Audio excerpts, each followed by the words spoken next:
তবে অনেক আগে আকাঙ্ক্ষা হত্যার রহস্য কিনারা হয়ে যেত, কিন্তু ভোপাল পুলিশের অসহযোগিতার কারণেই দেরি হয়েছে তদন্ত প্রক্রিয়ার, এমনটাই অভিযোগ করছে আকাঙ্ক্ষার পরিবার। তাদের দাবি, ভোপাল পুলিশের অসহযোগিতার কারণেই তদন্ত প্রক্রিয়া দেরি হচ্ছে। 29 জুলাই বাড়ি ছেড়ে দিল্লি রওনা হয় আকাঙ্ক্ষা। পরিবারের সঙ্গে সেই শেষ দেখা। পরিবার জানতো আমেরিকায় রয়েছে তাদের মেয়ে। যোগাযোগ বলতে ছিল মাঝে মধ্যে হোয়াটসঅ্যাপে পাঠানো আকাঙ্ক্ষার উত্তর। হোয়াটসঅ্যাপের উত্তর ছাড়া আর কোনোভাবেই মেয়ের সঙ্গে যোগাযোগ করতে না পেরে একসময় সন্দেহ দানা বাঁধে আকাঙ্ক্ষার বাবা শিবেন্দ্র কুমার শর্মার। 5ই ডিসেম্বর 2016 আকাঙ্ক্ষার বাবা বাঁকুড়া পুলিশের দ্বারস্থ হন। জিডি করার পরামর্শ দেয় বাঁকুড়া পুলিশ। আকাঙ্ক্ষার বাবার করা জিডি ধরে শুরু হয় ফোন ট্র্যাকিং। মোবাইল লোকেশনে দেখা যায় আমেরিকা নয়, ভোপালের সাকেতনগর থেকেই হোয়াটসঅ্যাপ করা হয়েছে। ডিসেম্বরের শেষ দিকে মিসিং ডায়েরির কপি নিয়ে ভোপালে যান আকাঙ্ক্ষার বাবা ও ভাই। সাকেতনগর থানায় দেখা করেন তারা। পরিবারের অভিযোগ, সাকেতনগর থানা তাদের জানায় মেয়ে প্রাপ্তবয়স্ক, পালিয়ে এসে বিয়ে করেছে, তাদের কিচ্ছু করার নেই, পশ্চিমবঙ্গেই ফিরে যাওয়ার কথা বলে পুলিশ। একই সঙ্গে কোর্ট অর্ডার আনতে বলা হয় তাদের।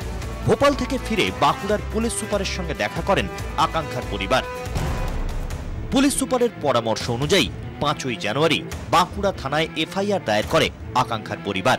কোমর বেঁধে তদন্তে নামে বাঁকুড়া পুলিশ। আদালত থেকে উদয়নের বিরুদ্ধে গ্রেপ্তারি পরোয়ানা জারি হয়। 1 ফেব্রুয়ারি ভোপাল যায় বাঁকুড়া পুলিশের টিম। তখনও ভোপাল পুলিশের অসহযোগিতার মুখে পড়তে হয় বাঁকুড়া পুলিশকে। উদয়নের বাড়িতে তল্লাশির জন্য ফোর্স দিতে অস্বীকার করে ভোপাল পুলিশ। তারা জানায় গোটা ঘটনাই খতিয়ে দেখা হয়েছে। দুজনেই স্বেচ্ছায় বিয়ে করেছে। মেয়ের বাবাই বিরক্ত করছিল ওদের।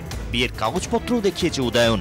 এরপরেই তদন্তের কিনারা করতে মরিয়া বাঁকুড়া পুলিশ উদয়নের বাড়িতে তল্লাশির সিদ্ধান্ত নেয়। সেই মতো আগেই উদয়নের বাড়িতে মোতায়েন করা হয় দুজন পুলিশকে। শেষমেশ ভোপাল পুলিশ ফোর্স দেওয়ার সিদ্ধান্ত নেয়। উদয়নের বাড়িতে ঢুকতেই একাধিক অস্বাভাবিকতা নজরে আসে পুলিশের। ফাঁস হয় আকাঙ্ক্ষা মৃত্যু রহস্য। আকাঙ্ক্ষার পরিবারের আক্ষেপ, ভোপাল পুলিশের সঠিক সহযোগিতা মিললে অনেক আগেই কিনারা হয়ে যেত আকাঙ্ক্ষা নিখোঁজ রহস্যের। সন্দীপ সরকারের রিপোর্ট, 24 ঘন্টা।